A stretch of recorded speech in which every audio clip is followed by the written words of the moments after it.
Well, this is actually camera number 3, and I'm going to start the cleaning up process with this one. As you can see, it needs a fair bit of cleaning up. On the camera back, well, here we've got corrosion products, that lighter stuff. There's a greasy sort of breakdown product of the adhesive, which is the yellower stuff, and the black stuff is the leatherette itself, the fibre backing from the leatherette, and all of that rubbish needs to come off. I just use the back edge of the scalpel typically to scrape this stuff. Now the important thing here is not to scrape any of this black paint that runs along the edge. So you can scrape down towards it, and the back dips down where the leatherette sits. So never go all the way back over the paint, otherwise you'll scrape it, and repainting them certainly can be done, but it's a pain you don't need. So I'll just scrape this stuff like this. I don't know what awful noise that sounds like on your computer.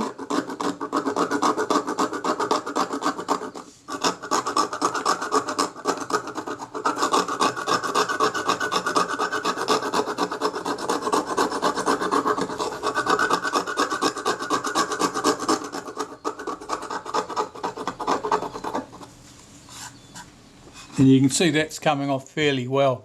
You can probably also see dark grey patches there. That's where the corrosion is etched into the aluminium back, or aluminum if you come from one of those countries where they say that. I think it's only North America.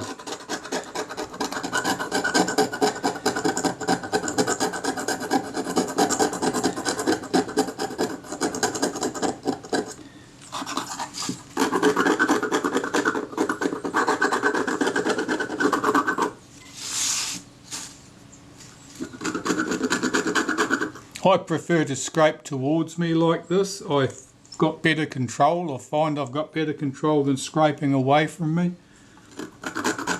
You do whichever suits you best.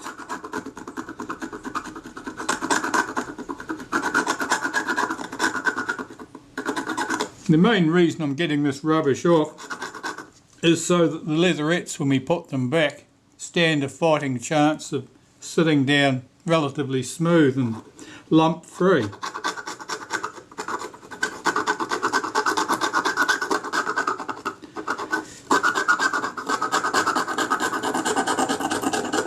In case you were thinking that the lumps on here would key nicely into the hollows left on the leatherette, well, it never works as smoothly as that.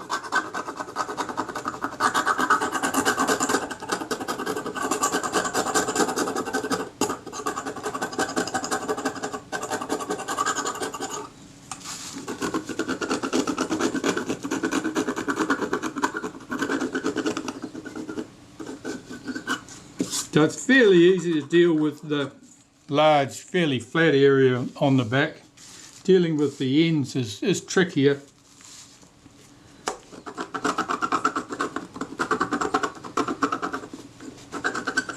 If you're going around that curve, it's never as convenient.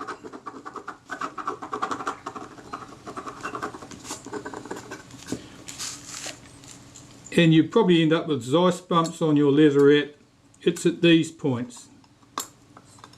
That's where the rivets that hold the back construction together come through. And they're nickel plated brass, those rivets. Okay, so that's looking pretty good for a start. I've got to stand the camera on its end and deal with these ends. Well, I've just refocused the camera, so hopefully you'll be able to see this.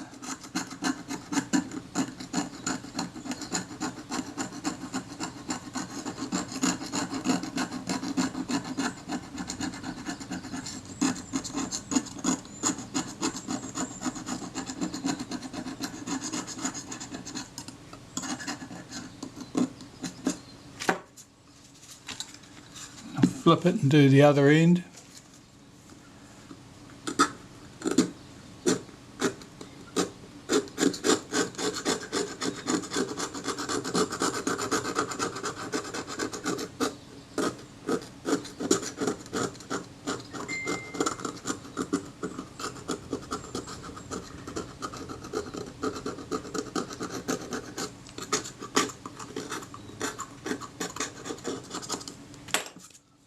That'll do. Now the front of the body casting. This is thicker here,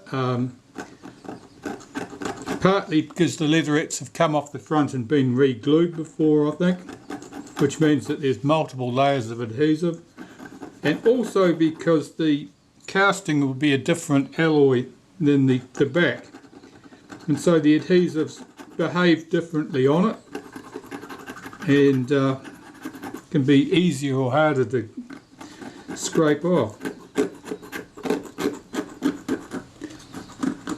It should go without saying, be reasonably cautious when you've got one of these in your hand that you don't slip and take your thumb off.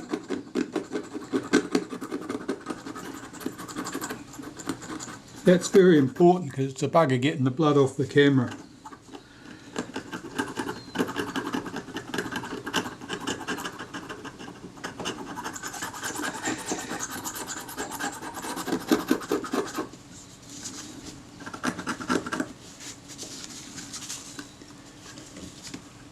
I have to stand this on something so I've got a better angle. That should do.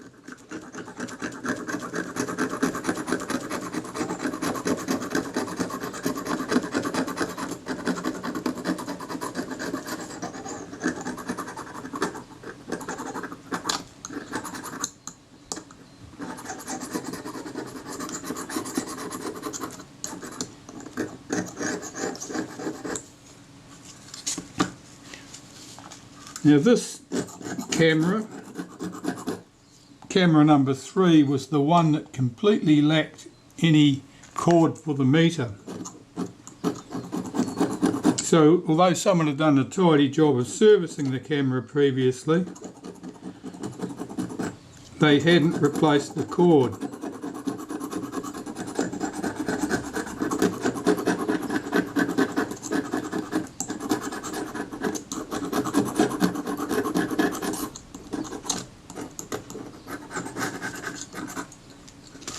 Okay, drop that back down to the table.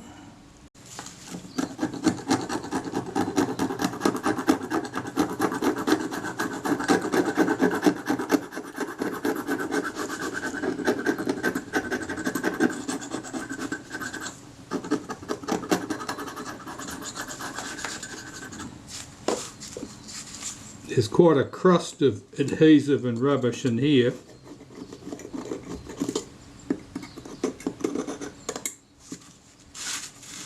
And presumably at the other end too, yes there is.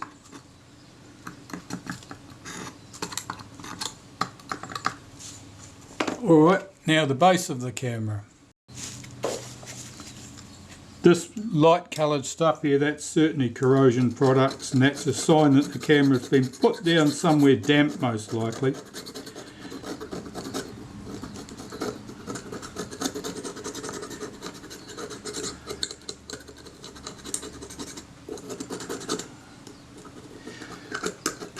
That might mean it's been put down on the paving beside the pool, or it was put down on the tabletop with the inevitable spilled drinks on it. But something soaked up through that leatherette at the base of the camera and caused that corrosion. Now that level of corrosion almost certainly will create Zeiss bumps for you, and if it was any worse than that, the leatherettes just peel off.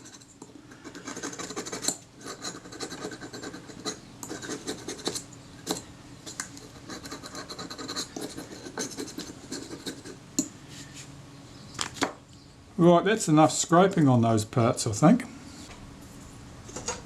I'm going to use some CRC heavy duty Lectra clean here, which has got trichloroethylene 70%. This is quite good at getting rid of the residual adhesive.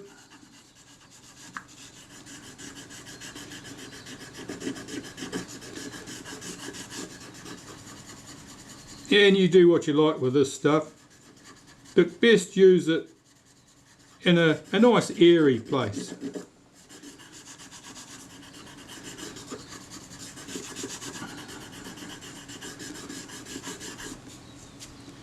You can see that stuff's come off there, and that metal there is quite smooth now.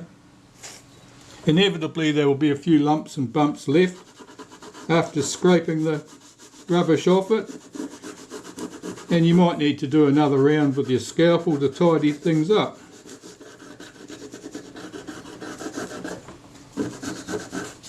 You can certainly see some there. And I'll do this end of the body. Now you might strike cameras that have had all sorts of adhesives on them. You probably won't see much shellac, but you may find that shellac will dissolve with alcohol.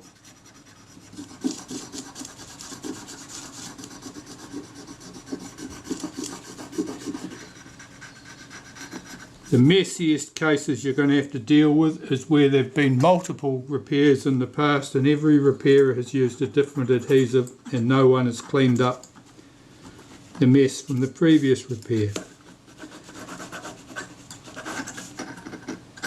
The build-up of adhesives can be so much that the camera grows in size. It's a wonder the Leatherettes will stretch to cover it.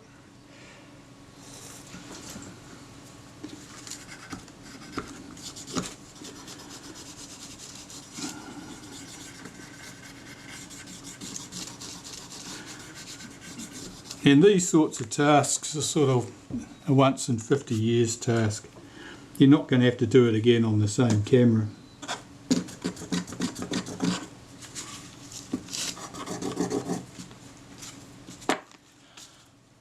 Certainly the adhesive's run down in here. It's run down as a liquid. That means that someone in their infinite wisdom probably applied the adhesive to the camera body, or alternatively they've put so much on the leatherette that it was in great runny lumps. Here I'm just trying to get that stuff off there. That looks more like plyo bond or something of a similar nature there. It's not something I noticed further up. I'm using a toothpick here to scrape that glue away. It's not doing a very efficient job. I think we'll resort to sharp tools.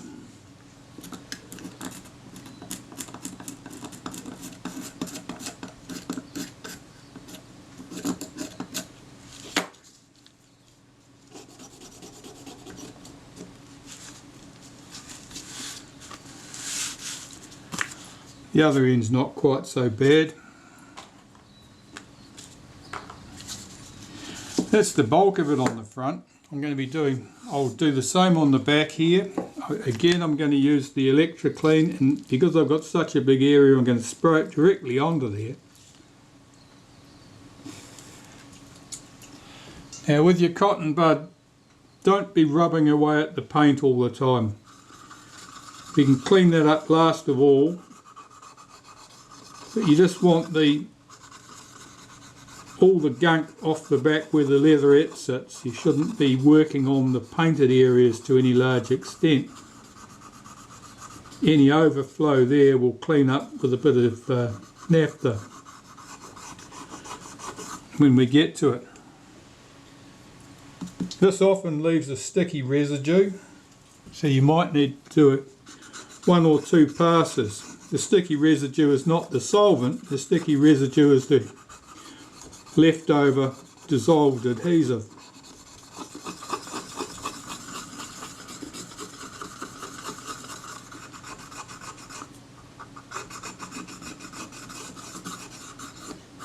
You can see that's coming quite clean now, and you can probably see that those corrosion patches where the corrosion's etched into the aluminium is now much more prominent as we remove all the other filth.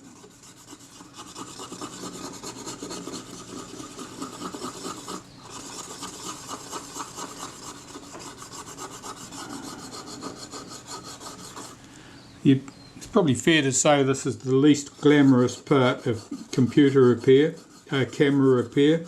It's clearing away all the filth, old grease, adhesive and other rubbish. Everybody wants to get onto the exciting stuff, putting the shutter back together.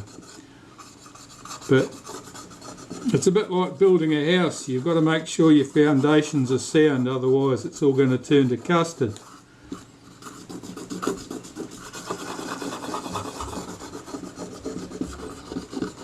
And there's nothing worse than repairing a camera, standing back and then seeing that the leatherettes are starting to peel at the edges because you never did anything about them. And it certainly happens.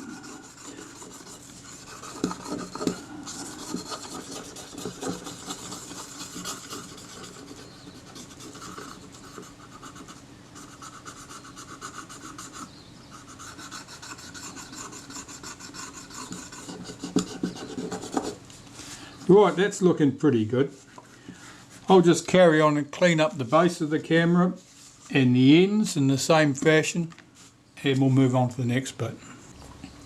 Right, with that, all the crust from the leatherettes off the body, now we can do the mechanical cleaning that you would normally want to do when you're servicing a camera, which is removing dust and dirt, old dried grease, stuff of that nature. So what I'm using here is just naphtha on a cotton bud, and I'll just go through cleaning all the surfaces to remove any dust and rubbish. I mean, a lot of the dust we've generated here by scraping the leatherettes off, so not all of this filth was here before we started.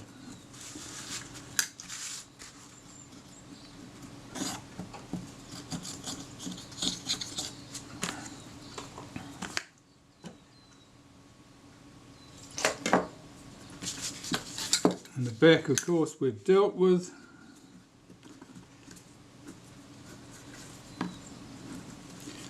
These little pockets at the front here are where the spring washers sit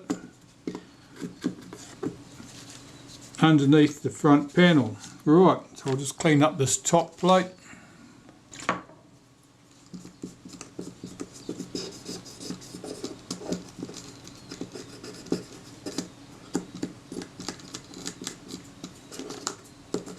There's usually a fair bit of grease in and around this area. This is where the film advance mechanism works, and the cocking rack.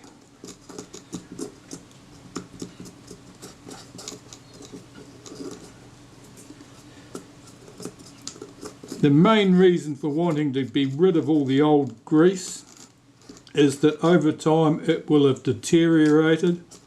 It'll be no longer acting as a lubricant. It'll be may have dried out to a dark, waxy, or even a dry paste.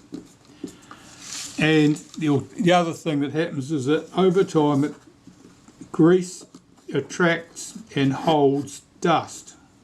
And a lot of the dust that you're getting in here will be quite abrasive. So the old grease, instead of being a nice lubricant to help things slide smoothly over each other, becomes a grinding paste, which will certainly smooth surfaces up, but not in a way that you find particularly useful, because it means things are wearing away, and if things are wearing away, stuff's disappearing. You don't want the metal disappearing from underneath. Here again, same thing. In this part here, around the film advance mechanism, that's where most of the grease is going to be. The film advance shaft on these cameras, if it hasn't been out, cleaned and re-lubricated at some stage, the lubrication that was on there, the grease will have dried out and probably gone quite sticky. In some cases, the film advance lever doesn't want to move much at all, because the grease that was lubricating it at one stage has now become a thick, sticky mess. Okay, that's looking pretty good. In the back of the camera, more of the same. Basically we need to get all that rubbish out from there. There'll be film chips, there's always film chips in the bottom of the take-up spool well, and they are stuck there with a nice layer of old grease. There's usually a bit of grease where the sprocket shaft comes through, and obviously where the film advanced shaft comes through. Apart from that, there's usually not an awful lot to worry about in the way of grease inside the camera back, but there will be a lot of dust and dirt here. I'm just wiping down those edges, top and bottom, and all of the back will have to be wiped out. Typically I use a dry paintbrush to do that, to get rid of all the dust and rubbish that you see sitting in the crevices. We want rid of all of that. Most of it's not going to cause you a direct problem, but you want it out because we want it clean. So in the grooves at the back, where the back fits into it, down in the corners and crevices, brush it all out, use your rocket blower and blow away all that dust. And it should look pretty good by this stage. You could give it once more a good wipe over if you like with some naphtha on a cloth, just to make sure you pick up any dust, but basically that body's clean and ready to go. And at that stage, that's ready for reassembly. I'll pop that to one side. Here I've got the front of the camera with a shutter assembly on it, and you can see here we've got a lot of Leatherette and other rubbish adhesive and stuff on here. Well, this is a brass panel. The adhesive will stick to it quite differently to the aluminium body, and this may clean up easily or not quite so well. But again, I'm using the same approach. I'm just using the back of my scalpel blade to scrape off the big lumps and you can see that breaking away.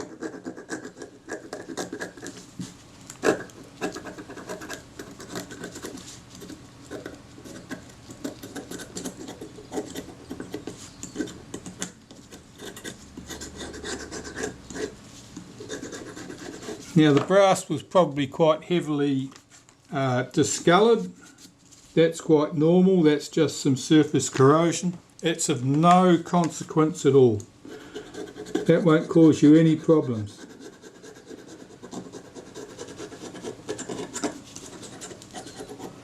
It's not going anywhere, and all we want to do here is make sure that we get rid of all of that lumps and bumps on the surface. I'm using the CRC heavy duty Lectra clean there to dissolve any adhesive that's left on here.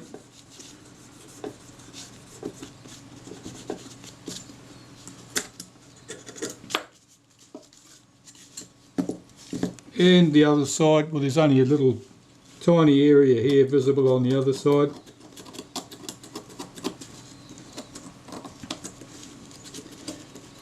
Be aware you're working up against a painted edge here. The leatherette slides underneath that edge, but you don't want to be scraping the paint off it with your scalpel, so be aware of where you're working, and all should be good.